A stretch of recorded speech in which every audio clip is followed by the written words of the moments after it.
श्रीयुक्त भक्तचरण दास अभ्यर्थना करुचंते। आपण माने जानते आज आमे समस्त एक एकाठी हेचु आम राज्यर विशिष्ट जननायक प्रज्ञा पुरुष ओडिशा प्रभात पुरुष स्वर्गत जानकी बल्लभ पट्टनायक जन्म शतवार्षिकी उत्सव जन्म शतवार्षिकी उत्सव को आपण मानक समस्त को आमे स्वागत करूचु। आज रही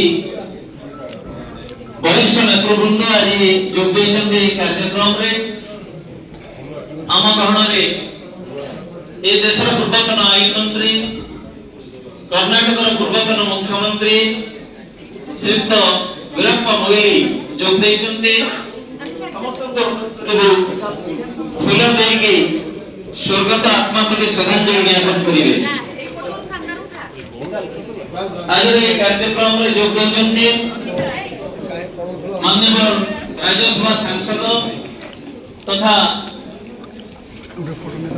एआईसीसी साधारण संपादक श्रीयुक्त रणजीत सुरजेवाला एवं यह कार्यक्रम में उपस्थित अच्छा ओडिशा पूर्वतन मुख्यमंत्री वरिष्ठ कांग्रेस नेता डॉक्टर गिरिधर गमांगो आज यह कार्यक्रम में उपस्थित अच्छा एआईसीसी ओडिशा इंचार्ज श्रीयुक्त अजय कुमार लल्लू एवं यह कार्यक्रम में आज उपस्थित अच्छा कांग्रेस विधायक दल नेता श्रीयुक्त रामचंद्र कडाम महोदय समस्त को अनुरोध करूछु समस्ते आज जो माने वरिष्ठ नेतृवृंद अच्छा श्रीयुक्त जानकी बल्लभ पट्टनायक प्रति श्रद्धांजलि ज्ञापन करते।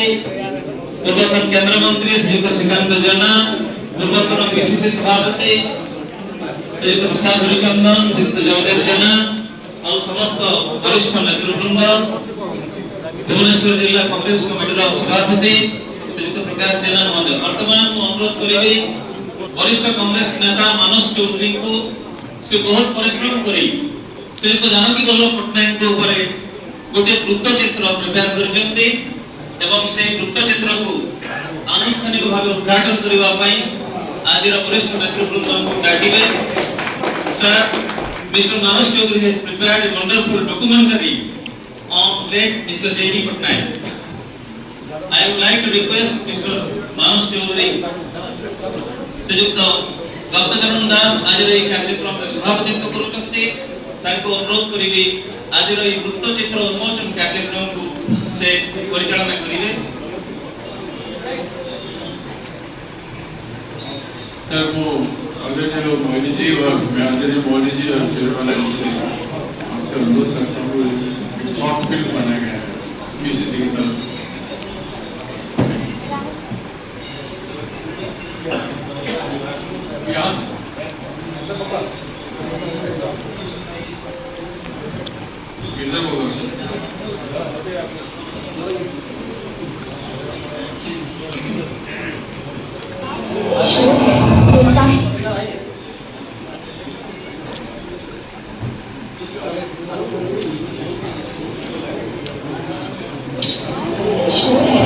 साहित्य शांति, सत्ता ताकत है तो संस्कृति आत्मा। भारतीय राजनीति के इतिहास में बहुत कम ऐसे नाम हुए जिन्होंने इन विरोधी धाराओं को एक साथ साधा। इतिहास गवाह है कि सत्ता और सरस्वती एक साथ बहुत कम लोगों के पास टिकती है। जिसके हाथ में राजदंड होता है अक्सर उसके हाथ से कलम छूट जाती है। लेकिन आधुनिक भारत के राजनीतिक इतिहास में ओडिशा ने एक ऐसा व्यक्तित्व दिया जिसने इस मिथक को तोड़ा। एक हाथ में प्रशासन की फाइलों का अंबार और दूसरे हाथ में कालिदास और व्यास की रचनाएं। एक तरफ 1000 दिन में 1000 उद्योग का दुस्साहसी सपना और दूसरी तरफ एक कृषक जैसा जीवन। ये कहानी केवल एक मुख्यमंत्री की नहीं है, यह कहानी है उस लड़के की जिसने गांधी को देखने के लिए 100 किलोमीटर नंगे पैर सफर किया। यह कहानी है ओडिशा के आधुनिक निर्माण की। यह कहानी है जानकी बल्लभ पट्टनायक की। आम राइटर मान पाखे से समय से जड़े निछक साहित्यिक व्यक्तित्व भी सेमती संस्कृतिनिष्ठ एवं ज्ञानी बहुविध प्रतिभा थिला। जानकी वल्लभ पट्टनायक को मुख्यमंत्री भाव में आम जी देखु से विरोधी दल समस्त प्रश्नर उत्तर रखुले एवं अत्यंत चतुर विचक्षण व्यक्तित्व से विधानसभा को जी सम्मान देवा कथा से सम्मान देवे एवं एभली भाव में वक्तव्य रखिए जो कि विरोधी दल आगे किसी कहवाई आगे जावाई प्रश्न नए एमती घटना भी घटी विधानसभा मोर सौभाग्य थिला मु प्रत्यक्ष भाव जानकी बाबू को संगे मिसिकी किसी समय बीतवार मत अवसर मिलता आम जेबू सामाजिक कार्यकर्ता हेलु कॉलेज छात्र नेता हेलु से जानकी बाबू आम राज्य मुख्यमंत्री थे जानकी बाबू को विरोध करके आम निजर सफल नेतृत्व आरंभ करूँ सामाजिक जीवन आरंभ करूँ जब के जानकी बाबू प्रथम प्रत्यक्ष साक्षात होवार अवसर मिलला से मत लगे जानकी बाबू को आम केमती भेटा केमती कथा हाँ मुझे पाखक देखनी मुझे व्यक्तित्व असल दिग संपर्क में परिचित हूँ अनेक मुख्यमंत्री सागर मुझे कम कर सुजोग पाई सांग कम कर जानकी वल्लभ पट्टनायक एक निरा राजनेता कहि बहु गुण संपन्न जड़े राजनेता जिते गुणर ज्ञान अधिकारी सी थे अन्य मुख्यमंत्री मान तुलना करने ठीक हे ना दक्ष प्रशासक से ख्याति अर्जन कर क्रिएटिव बिजनेस करिवारे न्याय कथा शुणिक एग्जीक्यूट करिवारे तांको पड़े कहीं immediate response having responsive government governance थिला एवं रेस्पॉन्सिव गवर्नमेंट गोटे केस रे बदनाम करके डिमोलाइज करने सब चेष्टा कर अपोजिशन विरोध थिलु केते कथा कहते धैर्य असीम धैर्य तेणु ओडिशार स्रष्टारू आपण जानकी बाबू को बाद दे पारे ना ओडिशा को जो हिसाब से कर सदा बेले आम नमस्य आज जदि ओडिशा रे प्राथमिक शिक्षा जो संवैधानिक व्यवस्था शिक्षा को मौलिक अधिकार दि जाइए संविधान में यदि संवैधानिक व्यवस्था रे शिक्षा एक मौलिक अधिकार से मौलिक अधिकार को सब्यस्त कर श्रीजुत जानकी वल्लभ पट्टनायक जानकी विषय कहले तो बहुत बड़ हम से जिते आसिकी सभापति प्रथम हेले ना किसी लोक विरोध करुले किंतु पछरे से प्रमाण करदे से सर्वश्रेष्ठ राजनीतिज्ञ आज 25 वर्ष 30 वर्ष भितर जो मुख्यमंत्री देखिलु भितर श्रेष्ठ मुख्यमंत्री हे जानकी वल्लभ पट्टनायक। 3 जनवरी 1927 ब्रिटिश भारत का उड़ीसा प्रांत पुरी जिले का रामेश्वर गांव शिक्षक और साहित्यकार गोकुलानंद पटनायक के घर जन्मे जानकी वल्लभ को विरासत में धन दौलत नहीं बल्कि किताबें मिली थी। बचपन चुनौतियों से भरा था लेकिन संकल्प लोहे जैसा। किस्सा 1938 का है।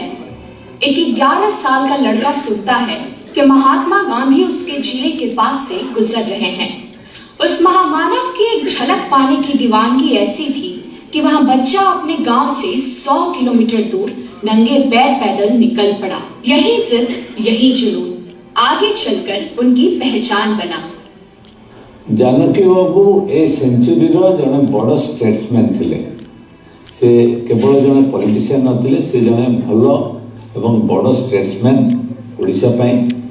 एवं जेतेबेले ओडिशा रे शिल्प बोली किछि नथिला, जेतेबेले बेरोजगारी गोटे पीक रे पहुंचीला, आमर जो पोटेंशियल ताकू नहीं श्रीजुक्त जानकी वल्लभ पट्टनायक जिते चीफ मिनिस्टर थिले गोटे स्लोगान देइथिले, आह्वान देइथिले जे 1000 दिन रे 1000 शिल्प प्रतिष्ठा हम। जदिओ से समय विरोधी माने किछिटा तांकर क्रिटिक्स थिले, किंतु मु कहबी जे एटा शिल्पर मूलदुआ पड़ता ओडिशा भितरे ओडिशा बाहर उद्योगी माने नुआ नुआ एंटरप्राइज स्टार्ट करथिले एवं मंचेश्वर कहतु चंदका कहतु एवं जो आखपाख इंडस्ट्रियल इस्टेट सब डेवलप करथिला एवं जो आज जो शिल्पर गोटे वातावरण आम देखुचु तार मूल जो पड़ता से जानकी समय 1947 में ठीक उसी साल जब भारत आजाद हुआ, कटक के प्रतिष्ठित रेवेन्यू कॉलेज से संस्कृत में ऑनर्स के साथ ग्रेजुएशन पूरा किया। संस्कृत के प्रति उनका प्रेम यहीं से गहरा हुआ। इसके बाद ज्ञान की प्यास उन्हें काशी ले गई। 1949 में उन्होंने बनारस हिंदू विश्वविद्यालय BHU से राजनीति विज्ञान में MA की डिग्री हासिल की, लेकिन नियति उन्हें प्रोफेसर नहीं कुछ और बनाना चाहती थी। आपण मन थो जे ओडिशा रे हजारे दिन रे हजारे शिल्प एटा के पंपा आवाज नथिला। से समय बहुत मध्यम एवं क्षुद्र शिल्प गढ़ी आसला। इडको एपिकल सब होइतिला। तो से मत डाकिक मु दिल्ली रे थिली IT डिपार्टमेंट रे गृह मंत्रालय रे से कहले कंप्यूटर केपर आरंभ करा जीवो तार गोटे ब्लूप्रिंट करो एवं मु तार ब्लूप्रिंट कली से केपर डिस्कशन आला मु कहले हम सर गोटे नोडल एजेंसी कला नेशनल इन्फॉर्मेटिक्स सेवन मत ताकर शाखा करले सेटा हला जानकी बांकर गोटे अवदान जहा मन भलो रूपे फलप्रद हेई पारे नाही। ମୁଁ ଜାନକୀ ପଟ୍ଟନାୟକ ସାଙ୍ଗରେ କାମ କରିବା ମୋ ଯୁବ କଂଗ୍ରେସ ବୟସରୁ ଆରମ୍ଭ କରିଛି। କିଭଳି ଭାବରେ ଛାତ୍ର ସଂଗଠନ କିଭଳି ଭାବରେ ଯୁବ ସଂଗଠନ କରାଯିବ, କ'ଣ କଲେ ଯୁବ ଛାତ୍ର ଆଗକୁ ଆସିବେ, ବହୁ ସମୟରେ ଜାନକୀ ବିଭିନ୍ନ କଥା କୁହନ୍ତି କି ତମେ ଏଇଭଳିଆ କାମ କର, ଯୁବ ସମାଜ ଆଗକୁ ଆସିବ, ଛାତ୍ର ସମାଜ ଆଗକୁ ଆସିବ। ମୁଁ ତାଙ୍କଠୁ ଆଦେଶ ପାଇ ଉପଦେଶ ପାଇ ମୁଁ ରାଜନୀତି କି ଆସିଥିଲି ଓ ରାଜନୀତି କାମ ମଧ୍ୟ ତାଙ୍କ ସାଙ୍ଗେ କରିଛି। ମୋର ସୌଭାଗ୍ୟ ଯେ JB ପଟ୍ଟନାୟକ ଭଳିଆ ଜଣେ ଦକ୍ଷ ସୁଶାସକ ଓ ରାଜନୈତିକ ମୁଖ୍ୟମନ୍ତ୍ରୀଙ୍କ ସାଙ୍ଗରେ କାମ କରିବା ପାଇଁ ମୁଁ ସୁଯୋଗ ମଧ୍ୟ ପାଇଥିଲି। ମୁଁ ତ ଅବଜର୍ଭ କରିଛି ତାଙ୍କର ଅନୁମାନ ଅଲଗା ଦେଖିଥିବେ। ମୁଁ ଯେହେତୁ କୃଷି ଜଣେ ବିଶେଷଜ୍ଞ କୃଷି ବିଜ୍ଞାନ ପାଠ ପଢ଼ିଛି, ତେଣୁ ମୁଁ ତାଙ୍କର କାର୍ଯ୍ୟକଳାପ ଲକ୍ଷ୍ୟ କରିଛି। କୃଷି ବିଜ୍ଞାନ ପାଇଁ ତାଙ୍କର କୃଷି ତାଙ୍କ ଦାନ କ'ଣ 1996 ମସିହାରେ ସିଏ ପ୍ରଣୟନ କଲେ କୃଷି ନୀତି ପ୍ରଣୟନ କଲେ। ସେଇ କୃଷି ନୀତି ହେଉଛି ସାରା ଭାରତ ବର୍ଷରେ ପ୍ରଥମ କୃଷି ନୀତି। ତେଣୁ ମୁଁ ତାକୁ କହେ ସେ ଯେଉଁ କୃଷି ନୀତିଟା ପ୍ରଣୟନ କରିଛନ୍ତି ସେ କୃଷି ନୀତି ହେଉଛି कृषि बाइबल गीता सदृश। एक विद्वान, एक पत्रकार, एक राजनेता और एक साहित्यकार, जानकी वल्लभ पटनायक का जीवन एक वृत्त की तरह पूरा हुआ। आज जब हम भुवनेश्वर की स्काईलाइन देखते हैं या उड़िया साहित्य का समृद्ध अनुवाद पढ़ते हैं तो हमें JB पटनायक की उपस्थिति महसूस होती है। इतिहास उन्हें विवादों के लिए याद रख सकता है, लेकिन ओडिशा उन्हें उस निर्भ के पत्थर के रूप में याद रखेगा जिस पर आधुनिक राज्य की इमारत खड़ी है। 100वें जन्म वर्ष पर हम नमन करते हैं उस व्यक्तित्व को जिसने हमें सिखाया कि राजनीति केवल सत्ता का खेल नहीं बल्कि सृजन का माध्यम भी हो सकती है। 100वें जन्म वर्ष पर ओडिशा नमन करता है अपने इस आधुनिक निर्माता को।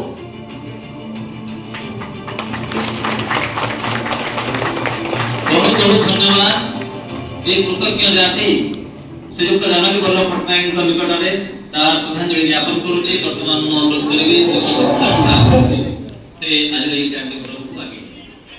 समय बहुत जानकी वल्लभ पट्टनायक एक